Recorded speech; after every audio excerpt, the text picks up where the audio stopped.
very big hello and welcome to the Big Bright podcast. My name is Amy and I'm the marketing executive here at Bright. For today's episode, we are going to be exploring the exciting world of PR, and what better way to do this than with Bright's very own PR agency, Fourth Day. Fourth Day provide PR consultancy for tech companies, charities and non-profits across the globe. From London all the way to Brisbane, Fourth Day's team are experts in using storytelling to cultivate healthy relationships with a brand's audience. For Bright, Fourth Day is vital in helping us build brand authority in the competitive world of tech and digital asset management. So today I'll be interviewing Fourth Day's Lee and Caroline about what goes on behind the scenes of PR, what challenges you might come up against in your own campaigns, and how exactly do you attack a PR strategy. So without further ado, hello Lee and Caroline. Hello Amy, thank you very much for having us on. Hi Amy.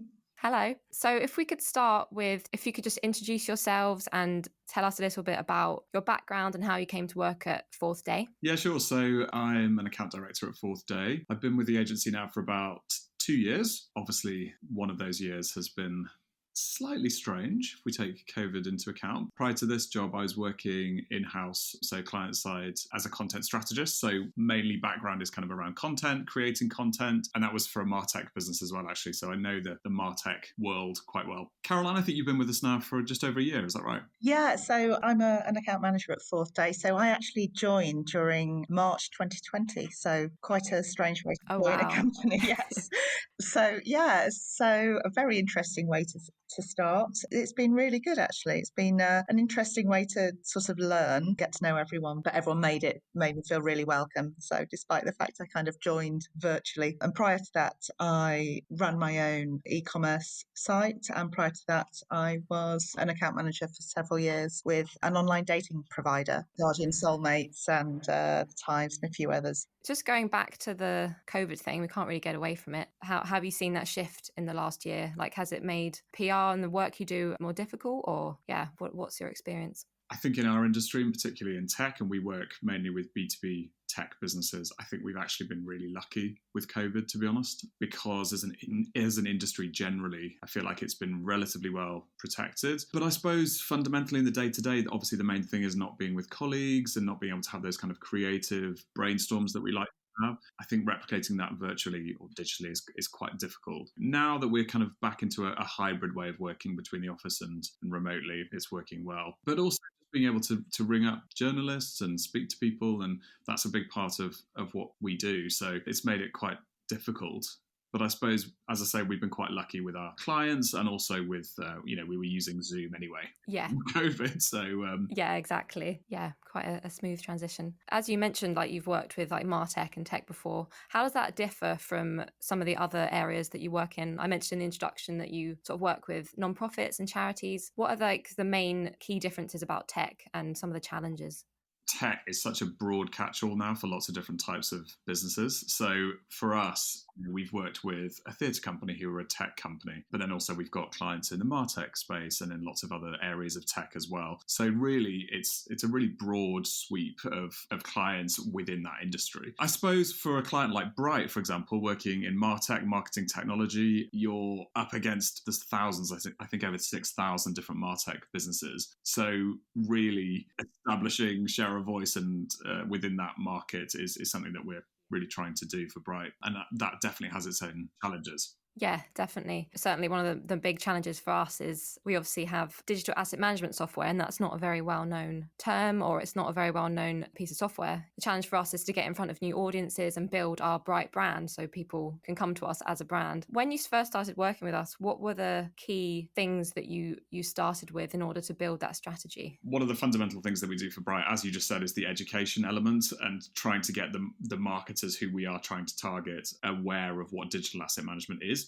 I think broadly speaking about tech, there's a lot of sometimes quite technical language that we need to break through, and sometimes in marketing as well, some jargon that we need to try and translate and break out a bit. Part of what we've been doing throughout the time that we've worked with Bright, which is just over a year now, is trying to educate people about what that means, and also just broader brand awareness as well, and commenting on other things that aren't necessarily to do with your product and asset management. So whether that's to do with HR policies, brand values, your approach to hybrid home office learning, whatever it might be, those are the kind of areas that we've tried to dig into as well as talking and educating about the product itself. Yeah, I think as Lee just said, a lot of it is to do with education and those kind of jargony terms such as martech, being kind of a bit of a learning curve as well, just making sure that everyone that we speak to understands, exactly what we're trying to say. And it's quite a fine line as well, I think, between, doing some work on brand education and just making sure the message isn't too salesy. And that's sort of where the beauty of good writing is, good content, and also the way that we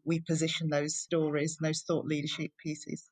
Yeah, exactly. It's good to get a fine balance between those things. Touching on that as well, when we first came to you about over a year ago now, I know that we weren't entirely sure what to expect from a PR agency. We just wanted to get featured in the press and get our name out there and stuff. So for people listening who might be in a similar position, what kind of things should we be giving you in order to help you help us? Yeah, I think that's a really good question, Amy. And I think that really, if you think about it, the world of PR has actually, it's really changed, particularly in the past 15 years. So it's not a surprise, really, that a lot of people might not know exactly what a PR agency does or also what they want it to do. The most important questions for an agency to ask a new prospect or a potential client, for me, really, PR works best when it's really aligned with the marketing strategy. So that's always what we try and dig into as best as we possibly can, understanding what it is that you want to achieve, whether that's ABM that you're running or lead gen or whatever it might be, and then really thinking about how we can position PR alongside that as a channel really in marketing. And I think that will help determine what we propose as an agency and what that might be. So it could be speaking at events, or it could be more broader brand awareness. But some people will obviously think that it includes things like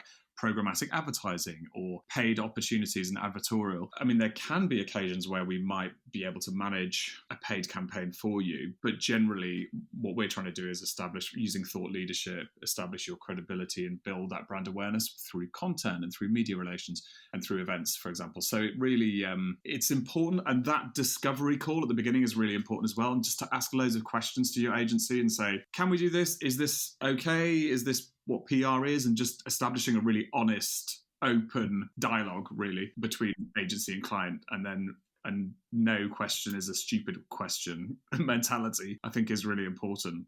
As Lee mentioned, the discovery call is also just a really good time to check that, how the relationship is, how the chemistry is between, the client and the potential PR agencies, just to make sure that that relationship, that partnership is there, and you think it's going to work and you can fire off at each other as well. Yeah, of course. Yeah, I suppose PR is all about sort of building relationships, and if it's not working between you and your client, then I guess it's a no-go. Have you had any occasions where you just think it's not going to work and you have to turn people away? Not in my experience, but I think that there are challenges sometimes if there's potentially a lack of communication between clients. For example, I mean, the ideal situation for us is really, not to sound too cliched about it, is to really be seen as an extension of the marketing team or the communications team, whichever team is kind of managing the PR relationship.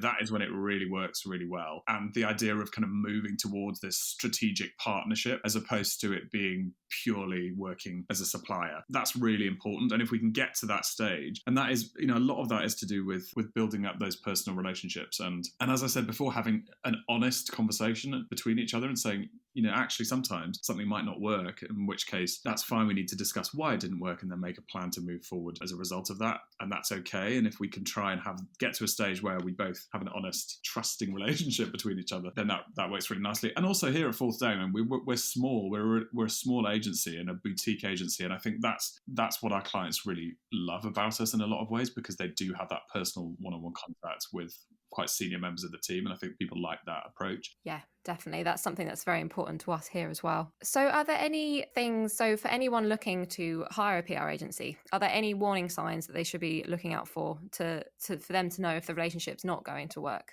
As I mentioned before, I think chemistry is really important on that discovery call. But I think the other thing is just expectations from both sides. And I personally would be slightly concerned if someone was promising the world, because it doesn't quite work like that in PR. I think from my point of view, I think those would be a couple of the red flags.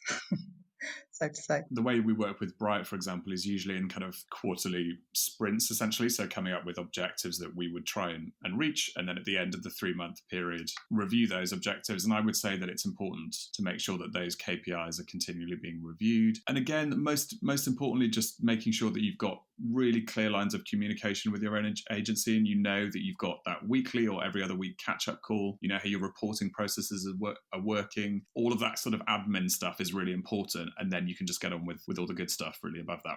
So I know that you work with some charities as well, and you have a charity that you nominate that you work with. Could you explain a little bit about that? Really, the bread and butter, or the main client base for the agency is B2B tech clients, but it's also a really important part of our DNA to work with non-profits and with charities. So the model that we've adopted this year is slightly different from the way that we've worked in the past. So this year we've worked with one nominated charity, which this year is the Running Charity. The Running Charity have bases in Manchester and London, so it works really nicely for us location-wise because we have offices in both of those locations, and they work with young people who are homeless and inspire them to run really, and to use running as a way to change their lives.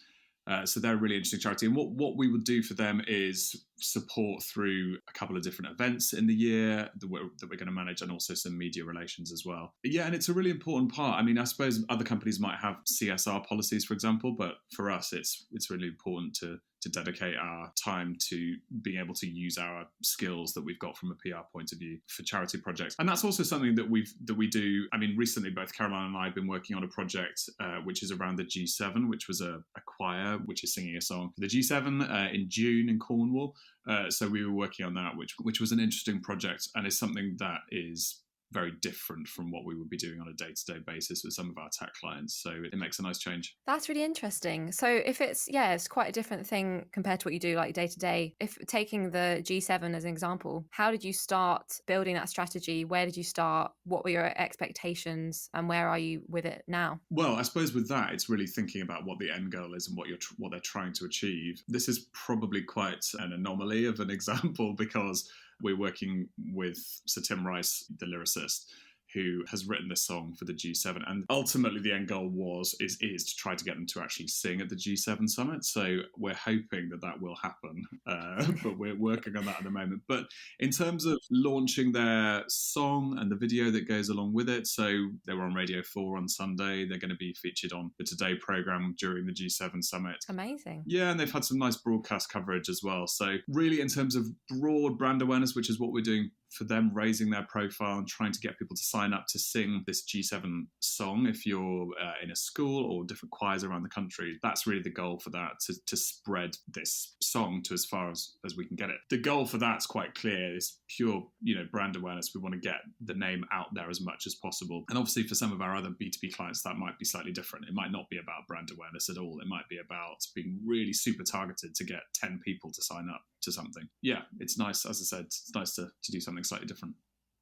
Just to add to that as well, the other element to the Sing to G7 campaign has been, it's also worked on kind of a local basis as well, because it's a Truro Cathedral choir. So obviously there's been quite a bit of sort of local pickup as well, and with the G7 being in Cornwall, the summit. It's been quite an interesting one as well on Twitter, because it's picked up a lot of the schools that have got involved, because they're supplying education packs to schools and getting them to download the song, not just in the UK but across the world. So it's got quite a reach as well, from hyper-local right through to global. But as Lee said, the end goal is to try and get them in front of the G7 leaders. So watch this space. Yeah, we will do. So do you do a lot of work on social media as well? If that's part of the marketing strategy, then yeah, we can support it with one of our online educational clients. Then we do. We put together the social posts for that and the social support, and for a few other clients as well, as long as it sort of aligns with what they're trying to do.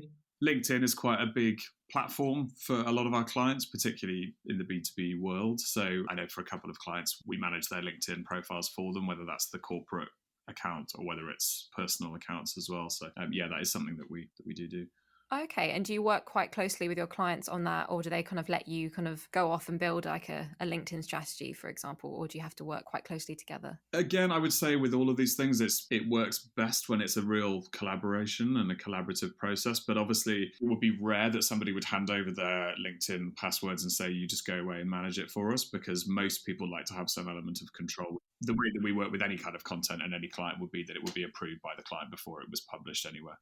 So for anyone who perhaps can't, for whatever reason, hire a PR agency, do you have any tips for them to start their own campaigns? Like, where should they start and where should they start looking? One of the things they need to really think about is positioning. So what are they trying to say and who are they trying to speak to? Where is their audience? And obviously that can be anything from trade press specific to B2B and tech through to, maybe national, tech writers or freelancers within nationals. So, what we do like to do when we start with a client is, as part of the onboarding process, is do a kind of messaging workshop and just try and work all that through and try and put together some personas of who they're trying to target and where we'd find those people, and put together media lists, very targeted media lists as well. So one thing I was going to add to that was the social media element as well. And obviously social media platforms are all or mostly free. One thing you can do on Twitter, for example, is follow the hashtag journo request or PR request, where journalists will be posting looking for comment for some features that they're writing, sometimes really, really last minute. So if you've got something that you think you're qualified to talk about and you want to add to the conversation, you can always submit that through Twitter, and that's something that you can do for free. I would also urge a little bit of caution though. I mean, if you are, depending on what level you're at, if you're a startup, for example, I mean, yes, social media is free, but I would say urge caution with how it's used, because it can also backfire. So that's something to just be wary of. And I think we've seen this a lot in the past, particularly the past 5 years. I know we're coming up to the 5-year mark of Brexit vote, aren't we? So the past 5 years, there's been such huge political divisive stories. So if you're a CEO of a business and you say that I would like to put my opinions all over my LinkedIn profile, and you think one particular thing, but actually most of your prospects or customers even think something totally different, that is quite polarizing. So it's a tricky line to walk. And I think that it's just important to make sure that those social media posts have been run through some sort of third party or an approvals process, essentially, to make sure that we're not going to be really offending people. So yeah, it's a tricky one, really. And I think, as I say, there's been a lot of divisive stuff in the past couple of years. So it's just urging some caution there. So I guess it's easy for companies to make mistakes if they don't use a great PR agency, just like you. Have you seen anything in your experience that's just gone totally wrong, epic PR fails that you would advise people not to do? I appreciate it's not a company, but I think one of the best ones I've seen in recent times is the government branded posters to retrain. So, for example, as a ballet dancer. Oh, of course, yeah. When obviously the arts industry was so damaged, and some of the stuff that came out of that was hilarious, but just what on earth were they thinking when they put that out? Yes. So I think for me that sticks in the mind. Yeah, and I guess as a PR sort of expert yourself, you're probably just pulling your hair out looking at that, like, what were they thinking? Yeah. So just to build on that point that Caroline made about the government and their messaging, I think there's been a couple of times really throughout the pandemic that really the messaging from them has been quite unclear. I mean, if you think right back to the beginning when it was go to work, don't go to work, and people didn't really understand what they needed to do. So I think in this case, it's really, really important to be really clear what your messages are and what you want people to do. I mean, it couldn't really be more important, but that's also what we do with most of our clients right at the beginning of our time working with them, is say, what are the key messages that we want to say and to who in a messaging workshop, and then we're really, really clear about that. In terms of other PR fails, I mean, the most obvious is Prince Andrew from a couple of years ago and that kind of car crash interview that he did for Panorama. I mean, that's the fallout of that, I think, has been obviously for him and for, yes, more importantly, all the people who were involved, has been very, very serious. So in terms of preparing people from a media training point of view, it's really important to know what it is that you're going to be saying in an interview like that. And I think that whoever his PR people were really failed him. Most importantly, failed himself. Yes. Yeah, agreed. So thank you so much for coming in today and talking to us. Anyone wanting to avoid a PR disaster in the future, how can they find you and how can they get in touch? Yeah, sure. So we're on Twitter at Fourth Day PR, or our website, fourthday.co.uk, where all of our contact details are on there. So yeah. Perfect. Well, thank you so much. Thank you, Amy. Really nice to talk to you. Thank you, Amy. Thanks for listening to the Big Bright podcast. Make sure to subscribe to never miss an episode and check out our website at builtbybright.com.